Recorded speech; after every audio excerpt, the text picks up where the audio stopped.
அண்மை செய்தியை பார்த்து வருகிறோம்.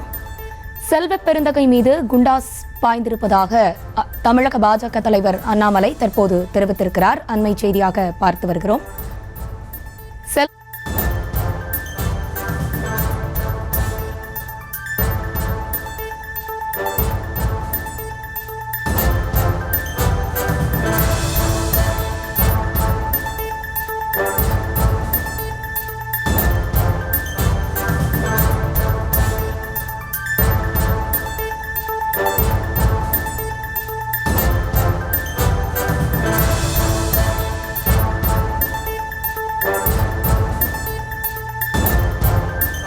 தற்போது அண்ணாமலை தன்னுடைய சமூக வலைதள பக்கத்தில் பதிவு ஒன்றை இட்டிருக்கிறார். அதில் காங்கிரஸ் கமிட்டியினுடைய தமிழக தலைவர் செல்வ பெருந்தகை தெரிவித்த கருத்துக்கு அவர் பதில் கொடுத்திருக்கின்றார். கடந்த 2 நாட்களாக அண்ணாமலை மற்றும் தமிழக காங்கிரஸ் கமிட்டி தலைவர் செல்வ பெருந்தகை இடையே வார்த்தை போர் நடைபெற்று வருகின்றது. அந்த வகையில் தமிழ்நாடு காங்கிரஸ் கமிட்டியினுடைய தலைவர் செல்வ பெருந்தகை அவர்களை குற்றவாளிகள் பட்டியலில் இருந்தவர் என்று குறிப்பிட்டதற்கு மகாத்மா காந்தி வழிவந்த தன்னை நான் அவமானப்படுத்தி விட்டதாக செல்வ பெருந்தகை குறிப்பிட்டிருக்கின்றார்.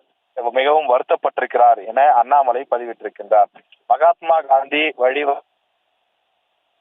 கடந்து வந்த பாதையை பாருங்கள் என்று சொல்லி அவர் மீது இருந்த பல்வேறு வழக்குகள், பழைய வழக்குகளை எல்லாம் அவர் குறிப்பிட்டிருக்கிறார்.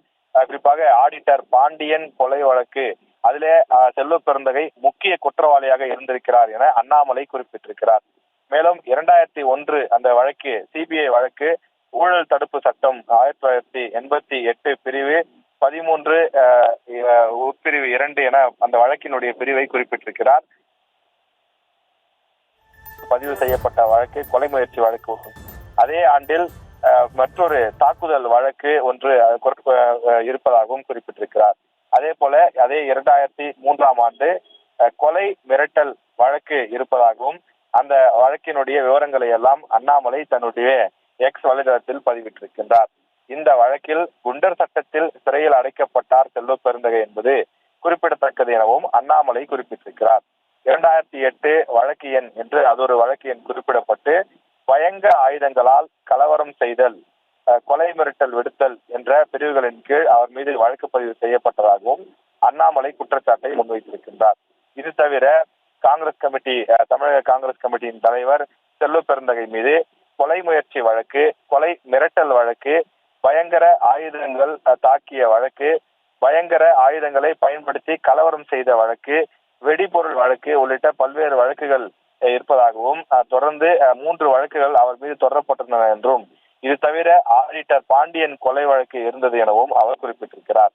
குண்டாஸ் வழக்கில் அவர் கைது செய்யப்பட்டிருந்ததை இல்லை என சொல்கிறாரா செல்வ பெருந்தகை எனவும் கேள்வி எழுப்பியிருக்கின்றார்.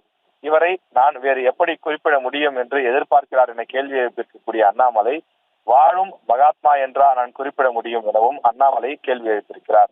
அரசியல் லாபங்களுக்காகவும் தன் மீதுள்ள குற்ற வழக்குகளிலிருந்து தப்பிக்கவும் தனது கொள்கைக்கு நேரெதிர் கட்சியில் இணைந்து காந்தி வழி வந்தேன் என நாடகமாடினால் செய்த குற்றங்கள் இல்லை என்று ஆகிவிடுமா எனவும் அண்ணாமலை காட்டமாக தன்னுடைய பதிவிலே குறிப்பிட்டிருக்கிறார். செல்வ பெருந்தகை அவர்கள் குற்றவாளிகள் பட்டியலில் இருந்தவர் என்ற கருத்திலிருந்து தான் பின்வாங்க போவது இல்லை என்றும், செய்யாத தவறுக்கு மன்னிப்பு கேட்கும் வழக்கம் எனக்கு இல்லை என்றும் அண்ணாமலை குறிப்பிட்டிருக்கின்றார். செல்வ பெருந்தகை அவர்கள் எங்கு வேண்டுமானாலும் வழக்கு தொடரட்டும், அவரை நீதிமன்றத்தில் சந்திக்க நான் தயார் என அண்ணாமலை சவால் விடுத்திருக்கின்றார்.